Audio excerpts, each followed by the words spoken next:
Hello students, हम कर रहे हैं केंद्रीय विद्यालय संगठन का पेपर 2026 के लिए क्लास 6 साइंस का पेपर है ये। चलिए स्टार्ट करते हैं। साइंस का पेपर है केंद्रीय विद्यालय संगठन का। सबसे पहले एमसीक्यू कर लेते हैं। फर्स्ट क्वेश्चन है आपका, a device that is use to measure temperature is known as. उस डिवाइस का नाम बताओ जिससे हम टेम्परेचर को मेजर करते हैं, यानी तो मतलब जिससे हम बता सकें कि कोई बॉडी का टेम्परेचर कितना ज़्यादा या कम है। तो इसका आंसर है thermometer. Option B correct answer है, थर्मामीटर। थर्मामीटर के द्वारा हम क्या करते हैं, क्या कर सकते हैं, टेम्परेचर को मेजर कर सकते हैं। करेक्ट आंसर है ऑप्शन बी। नेक्स्ट है, in which case water does not form vapour. पानी किस तरीके से वेपर में कन्वर्ट नहीं होता, तो बोला हुआ है तो जब कवर्ड विथ प्लास्टिक बॉटल, जब हम पानी को एक प्लास्टिक की बॉटल में रखेंगे तो वाटर वेपर में कन्वर्ट नहीं होगा। ऑप्शन बी करेक्ट आंसर है क्वेश्चन 2 का। नेक्स्ट है, what is the normal temperature of healthy human body in Celsius. कोई व्यक्ति की बॉडी का नॉर्मल टेम्परेचर क्या होगा अगर उसे कोई प्रॉब्लम नहीं है, उसे बुखार वगैरह कोई भी चीज़ नहीं है। तो नॉर्मल बॉडी टेम्परेचर जो होता है किसी भी ह्यूमन बॉडी का होता है 37 डिग्री सेल्सियस। नेक्स्ट है, which of the following object is opaque. इनमें से कौन सा ऑब्जेक्ट ओपेक है। ऑप्शन है आपका frosted glass, window glass, glass tumbler, wooden board. तो ओपेक इनमें से बोला है ओपेक। तो आपको पता है हमने 3 चीज़ें पढ़ी हैं क्लास 6 में, transparent, translucent and OPEC.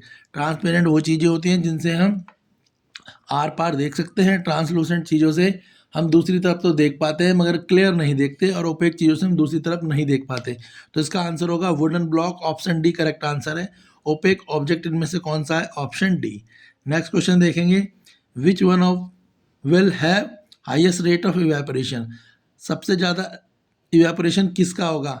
Water capped in a plate kept in Shadow. एक प्लेट में पानी रखा है मगर उसे छाया में रखा है। Water in a plate kept in sunlight, पानी रखा है सनलाइट में जिस प्लेट के अंदर। Water in a plate kept on rainy day, पानी बरसात के सीजन में रखा है। Water in a small cap of a bottle.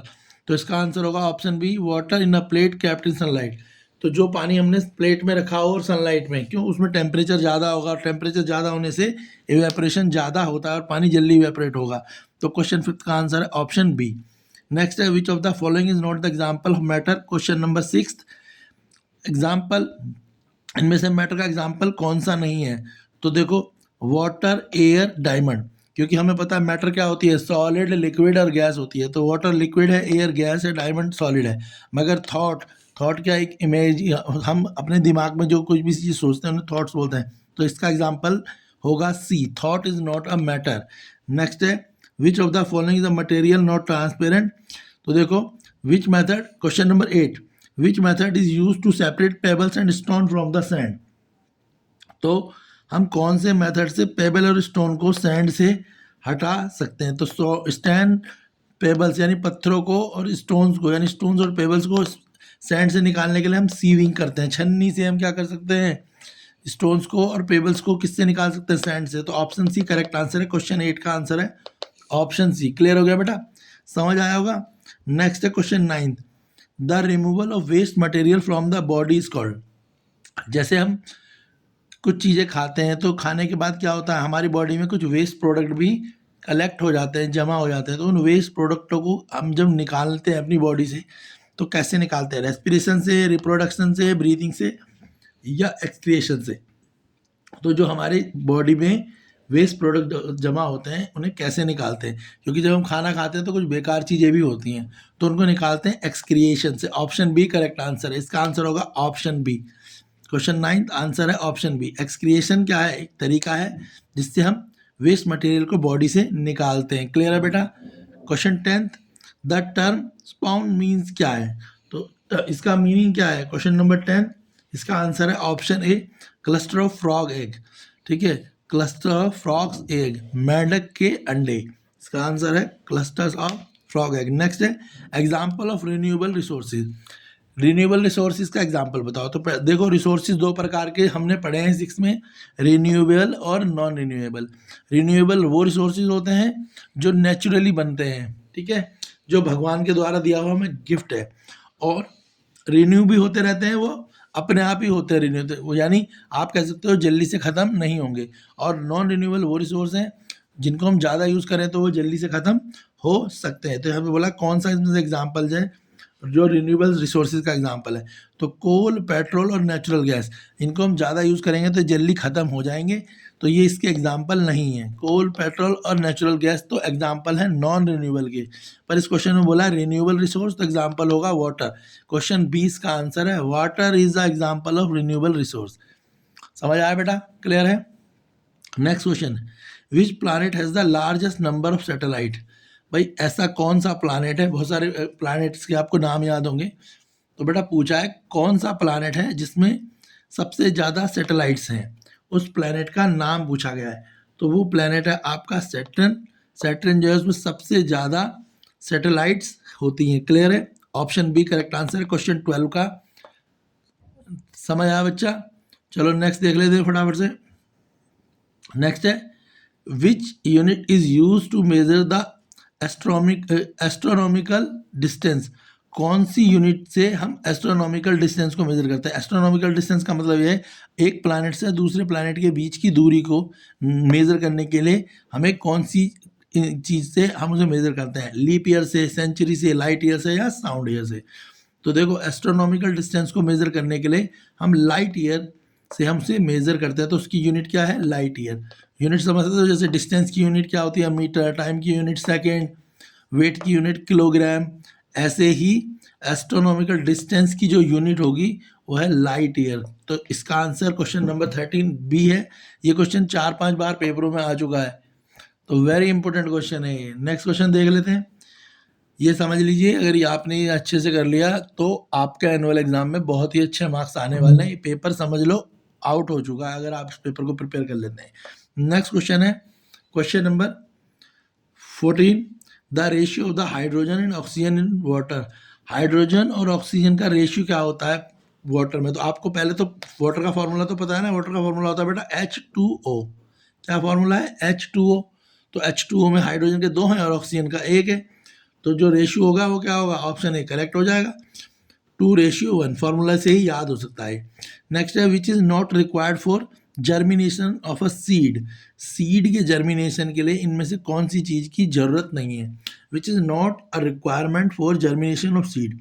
तो बेटा सीड के जर्मिनेशन के लिए बताओ इनमें से किसकी ज़रूरत नहीं है?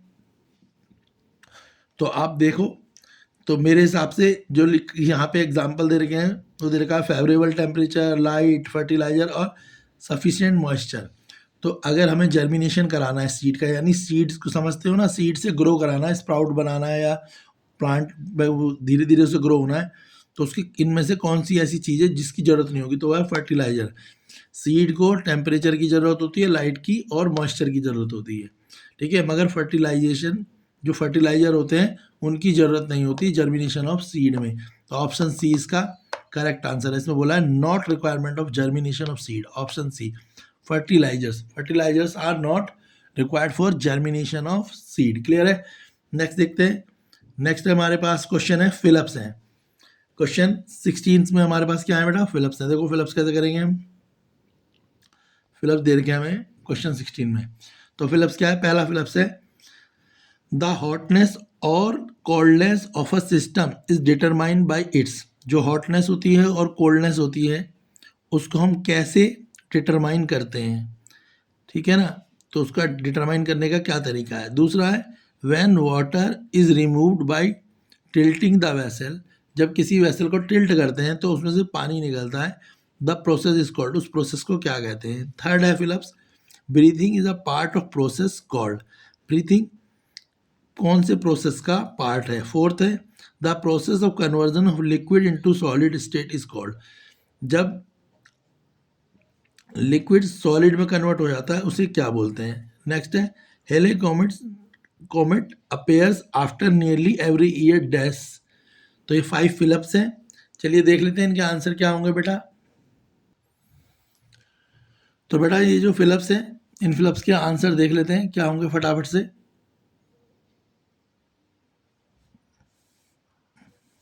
तो बेटा इनका आंसर देख लेते हैं। तो जो फर्स्ट वाला है बोला द हॉटनेस और the coldness of a system is determined by its temperature. तो पहले वाले का आंसर आएगा टेम्परेचर। जो हॉटनेस और कोल्डनेस होती है किसी भी सिस्टम को हम उसको उसकी टेम्परेचर के द्वारा डिटरमाइन करते हैं कि कौन सी चीज़ कितनी गर्म है या ठंडी है। नेक्स्ट वाला, when water is removed by tilting the vessel, जब पानी को किसी भी वेसल को टिल्ट करके निकाला जाए उस प्रोसेस को बोलते हैं डीकेंटेशन। तो डीकेंटेशन एक प्रोसेस है जिसके द्वारा किसी भी वेसल को जब हम टिल्ट करते हैं तो उससे पानी निकलेगा, वो डीकेंटेशन है। Breathing is a part of process is called respiration. Breathing किसका पार्ट है? ब्रीथिंग रेस्पिरेशन का पार्ट है। Next, the process of conversion of liquid into solid state is called freezing. तो जो प्रोसेस होता है जिसमें लिक्विड से सॉलिड बन जाती है कोई चीज़, उसे फ्रीजिंग बोलते हैं। बर्फ़ में को हम फ्रीज में रखते हैं तो क्या होता है? फ्रीज हो जाता है ना। वो पानी को हमने क्या करा? फ्रीजर में रख दिया, तो फ्रीजर होता है ना फ्रिज में बैठा, तो उसमें पानी क्या बन जाता है? आइस बन जाता है। तो वो एक फ्रीजिंग प्रोसेस है। तो फ्रीजर इसमें क्या होती है? फ्रीजिंग। तो यही बोला ना इसमें, इसमें लिक्विड सॉलिड बोल दिया, इसको आप समझ लो वाटर और आइस, ऐसे समझ आ जाएगा।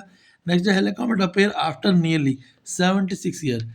76 साल के बाद ही हेलिकॉमेट जो है अपेयर होता है एवरी ईयर। क्लियर है बेटा? नेक्स्ट देख लेते हैं।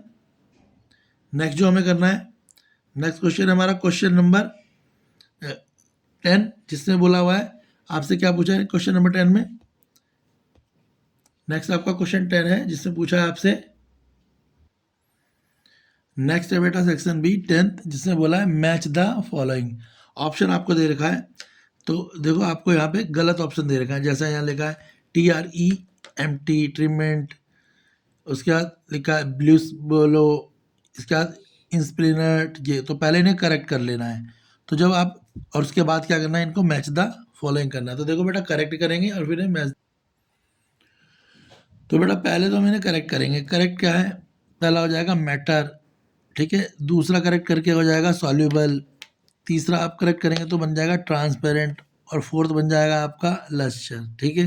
तो पहले इन्हें करेक्ट कर लेंगे, ये इनकरेक्ट को करेक्ट करेंगे, मैटर, सॉल्यूबल, ट्रांसपेरेंट, लस्टर। फिर मैच द फॉलोइंग हो जाएगा। तो आपको पता है मैटर क्या होता है, तो फर्स्ट वाला ऑप्शन हो जाएगा ऑप्शन सेकंड। तो मैटर वाले का आंसर हो जाएगा फर्स्ट सेकंड से। मैटर क्या है? Occupy space and has a mass, तो फर्स्ट वाला सेकंड से जुड़ेगा। दूसरा है सॉल्यूबल। सॉल्यूबल क्या होता है? Mix completely in water, second वाला फोर्थ से जुड़ जाएगा, मिक्स कंप्लीटली इन वाटर। पहले वाला किससे? सेकंड से, क्योंकि मैटर है। मैटर क्या है? ऑक्यूपाई स्पेस एंड हैज़ मास। दूसरा है सॉल्यूबल। सॉल्यूबल का हो जाएगा mix completely in water. Clear है? थर्ड है ट्रांसपेरेंट। ट्रांसपेरेंट है को फर्स्ट से कनेक्ट कर देंगे, क्योंकि ट्रांसपेरेंट क्या होता है? Object can be seen clearly through it, ऐसे ऑब्जेक्ट जिनसे हम दूसरी चीज़ों को आसानी से दूसरी तरफ क्लियर देख पाए। और फोर्थ है लस्टर। लस्टर का मतलब होता है, थर्ड से होगा साइनी सरफेस। तो पहले वाला किससे कनेक्ट करेंगे? मैटर। मैटर क्या होगा? Occupy space and has mass, तो फर्स्ट सेकंड से। सॉल्यूबल फोर्थ से। सॉल्यूबल क्या होते हैं? Mix completely in water. Third transparent. Transparent का फर्स्ट से, object can be seen clearly through it. Fourth lustre. Lustre का मतलब साइनी सरफेस। क्लियर हो गए? ये हो गए मैच द फॉलोइंग। क्लियर है? नेक्स्ट क्वेश्चन देख लेते हैं बेटा। नेक्स्ट है आपके पास, नेक्स्ट में बोला हुआ है ट्रू फॉल्स बताने हैं आपको। मैच द फॉलोइंग तो समझ आ गई ना आपको? मैच द फॉलोइंग तो पता लग गई कि मैटर का क्या है? Occupy space and mass. Soluble का क्या है? Mix completely in water. Transparent का क्या है? Object can seen clearly through it. और लस्टर साइनी, यानी फर्स्ट वाला फोर्थ से, सेकंड वाला किससे? सॉल्यूबल किससे? फोर्थ से। मैटर वाला, ठीक है। तो मैटर किससे आएगा? फर्स्ट सेकंड से, सेकंड फोर्थ से, थर्ड फर्स्ट से, और फोर्थ साइनी सरफेस से। इसके बाद है ट्रू फॉल्स, ठीक है। क्वेश्चन में बोला हुआ है ट्रू फॉल्स बता रहे हैं। तो ट्रू फॉल्स क्या है? पहला ट्रू फॉल्स है laboratory thermometer can be use to measure body temperature. दूसरा है boiling point of water is 50 degree Celsius. Third वाला है evaporation cause cooling effect. Fourth वाला है SI unit of temperature in Kelvin. Fifth है freezing point of water is 10 degree Celsius. और six वाला air is renewable sources. तो इसका correct answer देख लेते हैं हम ट्रू फॉल्स के क्या है बेटा।